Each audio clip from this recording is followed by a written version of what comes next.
Hey everyone, my name is Alka और स्वागत है आपका एक और इंटरेस्टिंग लेक्चर में जहां हम इंडियन पॉलिटी के इंपॉर्टेंट टॉपिक्स को आसान और सिंपल तरीके से आप तक लाने की कोशिश कर रहे हैं।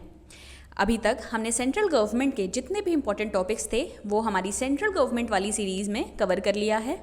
ये हमारी स्टेट गवर्नमेंट की सीरीज़ चल रही है जिसमें हमने हाई कोर्ट, गवर्नर और चीफ मिनिस्टर ये 3 चैप्टर्स कवर कर लिए हैं। आज का जो हमारा लेक्चर है वो है स्टेट काउंसिल ऑफ मिनिस्टर्स के ऊपर। तो अगर आप यूपीएससी, स्टेट पीसीएस या फिर किसी भी कॉम्पिटिटिव एग्जाम की तैयारी कर रहे हैं तो ये लेक्चर्स और बाकी जितने भी लेक्चर्स हैं वो आपके लिए इम्पॉर्टेंट हैं। तो चलिए आज का लेक्चर शुरू करते हैं। शुरुआत करते हैं कॉन्स्टिट्यूशनल बेसिस से। जिस तरीके से सेंट्रल काउंसिल ऑफ मिनिस्टर्स के बारे में आर्टिकल 74 और 75 में दिया हुआ था, similarly state council of ministers के बारे में आर्टिकल 163 और 164 में दिया हुआ है। अगर हम सेंटर और स्टेट में कंपैरिजन करें तो जिस तरीके से प्रेसिडेंट के पास सेंट्रल काउंसिल ऑफ मिनिस्टर्स होती है आर्टिकल 74 के अंडर, सिमिलरली गवर्नर के पास उसकी स्टेट काउंसिल ऑफ मिनिस्टर्स होती है आर्टिकल 163 के अंडर। चलिए आर्टिकल 163 और 164 को डिटेल में समझते हैं। आर्टिकल 163 कहता है कि गवर्नर के पास उसकी खुद की काउंसिल ऑफ मिनिस्टर्स होती है to aid and advise him, यानी उनको सलाह देने के लिए एक स्टेट काउंसिल ऑफ मिनिस्टर्स होती है जो कि गवर्नर को इम्पॉर्टेंट मैटर्स में एडवाइस करती है। गवर्नर के पास वैसे तो खुद अपनी मर्जी भी चलाने की पावर होती है, जिसको हमने गवर्नर वाले चैप्टर में देखा था कि गवर्नर की क्या क्या कॉन्स्टिट्यूशनल डिस्क्रिशनरी पावर्स हैं, यानी कि कॉन्स्टिट्यूशन में ऐसी कौन सी डिस्क्रिशनरी पावर्स हैं जो गवर्नर के लिए मेंशन्ड है। ठीक है, लेकिन बाकी जितने भी मैटर्स हैं उसके अलावा, डिस्क्रिशनरी पावर्स के अलावा जितने भी मैटर्स हैं उन सारे मैटर्स में काउंसिल ऑफ मिनिस्टर्स की एडवाइस कंपलसरी हो जाती है। गवर्नर काउंसिल ऑफ मिनिस्टर्स की एडवाइस पर ही काम करते हैं। अब बात करते हैं आर्टिकल 164। आर्टिकल 164 डील करता है जो भी काउंसिल ऑफ मिनिस्टर्स हैं उनकी अपॉइंटमेंट कैसे होती है, कितना टेन्योर है, उनकी क्या क्या रिस्पॉन्सिबिलिटीज़ हैं, सैलरीज कौन डिसाइड करता है, ये सारी बातें दी गई हैं आर्टिकल 164 के अंडर। तो चलिए इन चीज़ों को अब हम ब्रेक डाउन करते हैं। सबसे पहले बात करेंगे अपॉइंटमेंट की। तो स्टेट काउंसिल ऑफ मिनिस्टर्स की अपॉइंटमेंट कौन करता है? गवर्नर करते हैं। साथ ही साथ गवर्नर जो है वो ट्राइबल वेलफेयर मिनिस्टर्स को भी अपॉइंट करते हैं। अब ये ट्राइबल वेलफेयर जो मिनिस्टर्स हैं वो हर स्टेट के लिए नहीं अपॉइंट किए जाते हैं। As the name suggest tribal welfare ministers हैं, यानी उन्हीं स्टेट्स में अपॉइंट किए जाएंगे जहाँ पे ट्राइबल पॉपुलेशन एक सफिशिएंट पॉपुलेशन में पाई जाती है। तो यहाँ पे इंटरेस्टिंग फैक्ट याद रखना है कि सबसे पहले ये जो ट्राइबल वेलफेयर मिनिस्टर्स थे ये 3 स्टेट्स के लिए अपॉइंट किए जाते थे। कौन से? मध्य प्रदेश, बिहार और उड़ीसा। ठीक है, अब यहाँ पे आता है बात 94th कॉन्स्टिट्यूशनल अमेंडमेंट का कि 94th कॉन्स्टिट्यूशनल अमेंडमेंट 2006 के अकॉर्डिंग मध्य प्रदेश और उड़ीसा इसको तो रखा गया, लेकिन बिहार को इस लिस्ट से बाहर कर दिया गया। क्यों कर दिया गया?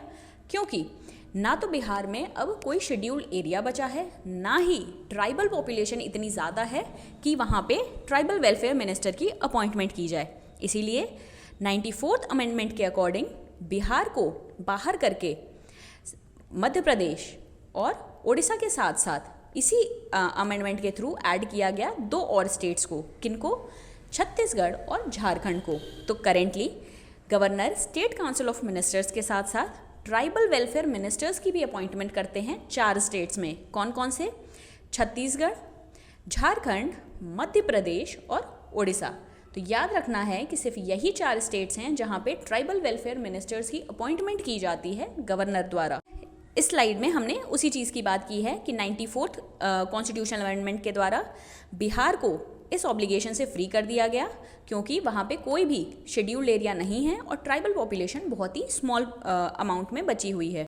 और साथ ही साथ सेम अमेंडमेंट के थ्रू इसी प्रोविजन को एक्सटेंड किया गया 2 और स्टेट्स में, छत्तीसगढ़ और झारखंड के लिए। नेक्स्ट बात आती है ओथ और सैलरीज की। तो जैसा हमने देखा कि अपॉइंटमेंट गवर्नर करते हैं, तो ओथ भी स्टेट काउंसिल ऑफ मिनिस्टर्स को गवर्नर दिलाते हैं। और सैलरीज कौन डिसाइड करता है? तो state legislature state council of ministers की सैलरीज डिसाइड करती है। अब बात करते हैं साइज ऑफ द काउंसिल की। तो यहाँ पे हमें 15% रूल याद रखना है। वो क्या है कि जैसे आर्टिकल 75 के अंडर सेंट्रल लेवल पे देखा जाए तो जो स्ट्रेंथ है सेंट्रल काउंसिल ऑफ मिनिस्टर्स की वो 15% of the total Lok Sabha strength से ज़्यादा नहीं हो सकती है। सिमिलरली स्टेट लेवल पे भी जो स्टेट काउंसिल ऑफ मिनिस्टर्स की स्ट्रेंथ है वो 15% ऑफ द टोटल विधानसभा की जो स्ट्रेंथ है उससे ज़्यादा नहीं हो सकती है। और साथ ही साथ याद रखना है कि जो मिनिमम स्ट्रेंथ है वो 12 मिनिस्टर्स की होनी चाहिए। तो याद रखना है कि जो 15% रूल है ये सेंटर और स्टेट दोनों जगह लागू होगा, लेकिन स्टेट में एक एक्स्ट्रा रूल और लागू होता है कि साथ ही 15% के साथ साथ एक 12 मिनिमम मिनिस्टर्स होने चाहिए, ठीक है। और ये किया गया था add as per the 91st amendment act 2003 में। तो क्विक ट्रिक ये है कि सेंटर हो या फिर स्टेट हो 15% रूल दोनों जगह लागू होगा और एक्सप्लिसिटली मिनिमम 12 मिनिस्टर्स का जो स्ट्रेंथ है वो स्टेट के लिए लागू होगा। नेक्स्ट आता है रेजिग्नेशन और डिसमिसल की बात। तो अगेन जो रेजिग्नेशन है वो काउंसिल ऑफ मिनिस्टर्स किसको देंगे? गवर्नर को देंगे।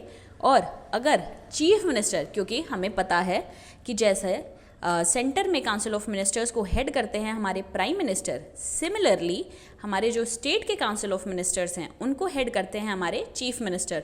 तो अगर चीफ मिनिस्टर रिज़ाइन कर देते हैं तो पूरी की पूरी काउंसिल ऑफ मिनिस्टर्स को डिसॉल्व करना पड़ता है और गवर्नर किसी भी मिनिस्टर को डिसमिस कर सकते हैं अगर चीफ मिनिस्टर उनको एडवाइस करें तो। नेक्स्ट बात करते हैं composition of the council of ministers की।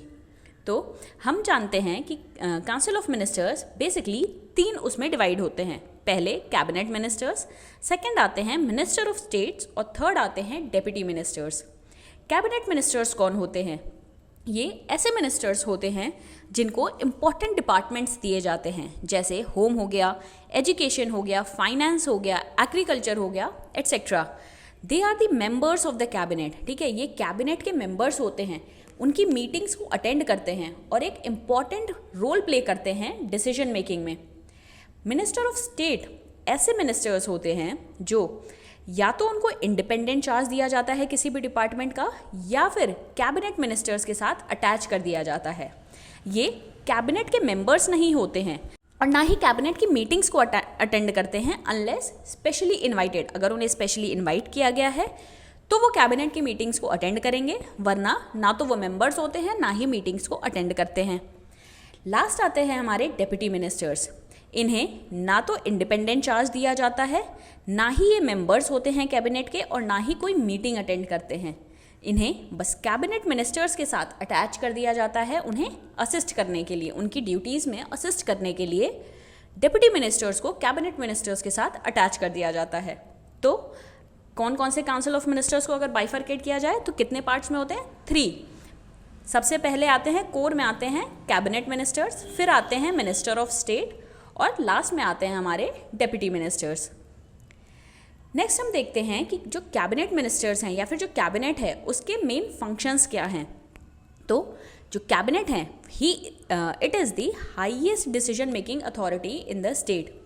चीफ पॉलिसी फॉर्मुलेटिंग बॉडी होती है, सुप्रीम एग्जीक्यूटिव बॉडी होती है, ठीक है। नेक्स्ट है कि जो कैबिनेट है वो चीफ कोऑर्डिनेटर होता है स्टेट एडमिनिस्ट्रेशन का। नेक्स्ट है कि एडवाइजरी बॉडी होती है, गवर्नर को जो मेन कमिटी एडवाइस करती है वो कौन होती है? कैबिनेट होती है, ठीक है। नेक्स्ट आता है कि जब भी कोई क्राइसिस सिचुएशन आती है स्टेट में तो उस समय जो चीफ क्राइसिस मैनेजर है वो कैबिनेट ही माना जाता है, इसीलिए उन्हें सबसे ज़्यादा इम्पॉर्टेंट पोर्टफोलियोज दिए जाते हैं। और साथ ही साथ कैबिनेट डील करती है सारे मेजर लेजिस्लेटिव और फाइनेंशियल मैटर्स को। नेक्स्ट बात करते हैं रिस्पॉन्सिबिलिटीज़ की। तो जो स्टेट काउंसिल ऑफ मिनिस्टर्स हैं इनकी रिस्पॉन्सिबिलिटीज़ को हम बेसिकली 3 पार्ट्स में बाइफरकेट करेंगे। सबसे पहले आती हैं कलेक्टिव रिस्पॉन्सिबिलिटी, नेक्स्ट आती है इंडिविजुअल रिस्पॉन्सिबिलिटी और लास्ट आती है लीगल रिस्पॉन्सिबिलिटी, ठीक है। तो पहला देखते हैं कलेक्टिव रिस्पॉन्सिबिलिटी। तो आर्टिकल 164 के ही अंडर हम collectively responsibility of the council of ministers की बात करते हैं। अब कलेक्टिव रिस्पॉन्सिबल किसको होते हैं काउंसिल ऑफ मिनिस्टर्स? तो स्टेट असेंबली को जिस तरीके से हमारे जो सेंटर के काउंसिल ऑफ मिनिस्टर्स हैं वो कलेक्टिवली रिस्पॉन्सिबल हैं, किसको रिस्पॉन्सिबल हैं? लोकसभा को, lower house of the parliament को। सिमिलरली जो स्टेट काउंसिल ऑफ मिनिस्टर्स हैं वो कलेक्टिवली रिस्पॉन्सिबल हैं lower house of the state legislature यानी कि लेजिस्लेटिव असेंबली को। They work as a team and swim and sink together, यानी वो एक साथ तैरते हैं और एक साथ डूबते हैं। इसका क्या मतलब है? इसका मतलब है कि जब भी लेजिस्लेटिव असेंबली में नो कॉन्फिडेंस मोशन पास होगा against the council of ministers, जितने भी मिनिस्टर्स होंगे काउंसिल ऑफ मिनिस्टर्स में वो सारे के सारे एक साथ रिज़ाइन करेंगे, नो मैटर चाहे वो लेजिस्लेटिव असेंबली से हों या फिर लेजिस्लेटिव काउंसिल से हों। ठीक है, ये तो बात हो गई कलेक्टिव रिस्पॉन्सिबिलिटी की। अब हम बात करते हैं इंडिविजुअल रिस्पॉन्सिबिलिटी की। तो जिस तरीके से आर्टिकल 164 में कलेक्टिव रिस्पॉन्सिबिलिटी की बात की गई थी, सिमिलरली आर्टिकल 164 में ही इंडिविजुअल रिस्पॉन्सिबिलिटी की भी बात की जाती है। इसके अकॉर्डिंग जो भी मिनिस्टर हैं वो ऑफिस को होल्ड करते हैं during the pleasure of the governor. Governor किसी भी मिनिस्टर को रिमूव कर सकते हैं only and only on the advice of chief minister. ठीक है, अब हमने बात कर ली कलेक्टिव और कलेक्टिव और इंडिविजुअल रिस्पॉन्सिबिलिटी की। अब हम बात करते हैं लीगल रिस्पॉन्सिबिलिटी की। तो कॉन्स्टिट्यूशन में लीगल रिस्पॉन्सिबिलिटी का कोई प्रोविजन नहीं है, यानी कि स्टेट काउंसिल ऑफ मिनिस्टर्स के पास नो लीगल रिस्पॉन्सिबिलिटी होती है। अब इसका क्या मतलब है? इसका मतलब है कोई भी अगर पब्लिक एक्ट के लिए गवर्नर ने कोई भी ऑर्डर पास किया है तो it is not compulsory for the ministers to counter sign it. ठीक है, कोर्ट ने बार किया गया है कि जो भी nature of advice council of ministers governor को देंगे उसमें इंक्वायरी नहीं बिठाई जा सकती है। तो हम कंक्लूड कर सकते हैं कि जो स्टेट काउंसिल ऑफ मिनिस्टर्स हैं और सेंट्रल काउंसिल ऑफ मिनिस्टर्स हैं इनके स्ट्रक्चर तो काफ़ी सिमिलर हैं, लेकिन कुछ सटल डिफरेंसेस हैं जिसको ध्यान में रखना ज़रूरी है। जैसे गवर्नर के डिस्क्रिशनरी पावर्स क्या क्या हैं, ठीक है, या फिर प्राइम मिनिस्टर और सीएम के अपॉइंटमेंट कैसे होती है। प्राइम मिनिस्टर की अपॉइंटमेंट प्रेसिडेंट करते हैं, चीफ मिनिस्टर की अपॉइंटमेंट गवर्नर करते हैं। तो मोटा मोटा याद रखना है कि जो भी स्टेट से रिलेटेड अपॉइंटमेंट्स होंगी वो गवर्नर करते हैं, सेंटर से रिलेटेड अपॉइंटमेंट प्रेसिडेंट करते हैं, और यही चीज़ें एमसीक्यूज में क्वेश्चन के फॉर्म में पूछी जाती हैं। That's all for this video. इस लेक्चर में इतना ही। नेक्स्ट लेक्चर में हम स्टेट लेजिस्लेचर के बारे में बात करेंगे कि विधानसभा क्या होती है, विधान परिषद क्या होती है, बाई कैमरल लेजिस्लेचर क्या होता है, किन किन स्टेट्स में बाई कैमरल लेजिस्लेचर है, और स्टेट लेजिस्लेचर से रिलेटेड जितने भी प्रोविजंस हैं वो हम नेक्स्ट लेक्चर में कवर करेंगे। Till then thank you everyone. अगर ये लेक्चर पसंद आया तो लाइक करें, चैनल को सब्सक्राइब करें। मिलते हैं अगले लेक्चर।